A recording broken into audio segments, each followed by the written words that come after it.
ئێمە ئێستا دوو ئەندامی پەرلەمانمانێ من ناتوانم بڵێم بەوای زۆر دووسێ کەسی دۆست وشتین پاکە کەماوە 15 کەس کەماوە 20 کەسیش ناکرێت لەبەر تۆ ناتوانین لەناو پەرلەمانە مەجای هیچ کەسی تر نییە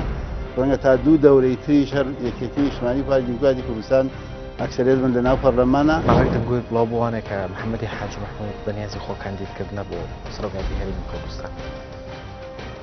هەنگاوی تونوبارەوە چییە؟ ئایا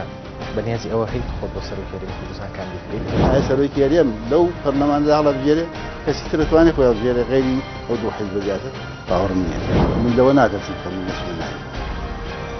ئەچمە نایەوە تۆ کاتە نەتیجەکە خەڵکی کوردستان فایدێ ئەی پێت وایە ئەگەر مەسعود بارزانی خۆی کاندید بکاتەوە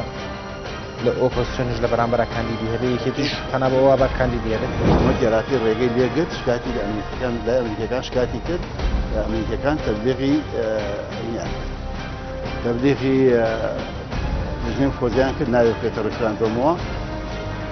چاوپێکەوتن لەگەڵ محەممەد حاجی مەحموود سکرتێری حیزبی سۆشیالیستی دیموکراتی کوردستان شەممە کاتژمێر 85 لە NRTەوە پێشکەشتان دەکرێت.